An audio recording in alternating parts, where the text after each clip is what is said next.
මේ තියෙන්නේ මේ දවස්වල වෙළඳපොලේ ගන්න තියෙන මේ සාමාන්‍යයෙන් පාරේ ওই තැන්වල ගන්න තියෙන මාදම්.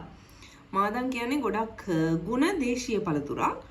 ඉතින් ඒ වුණාට මේක සාමාන්‍ය විදිහට හොදලා නම් ළමයින්ට කන්න දෙන්න බෑ. සාමාන්‍යයෙන් පළතුරක් ගත්තාම හොදවුවා කන්න දුන්නනේ. ඒ වුණාට මේක එහෙම කන්න දෙන්න එපා. මොකද මේ මාදම් ඇතුලේ ඉන්න පොඩි පණුවෝ.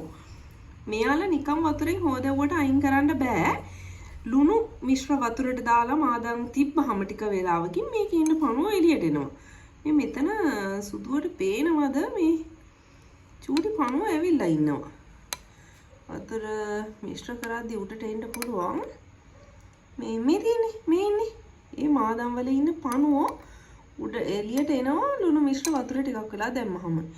ඉතින් මේ පොඩි ළමයින්ට එකපාරටම මේක කන්න දෙන්න එපා මේ විදිහට බලන්නේ නැතුව. ඉතින් හොඳයි කියලා හිතනවා නම් මේක ෂෙයා කරන්න. තව මේ වගේ විස්තර දැනගන්න ඕන නම් අපිව subscribe කරන්න. Thank you.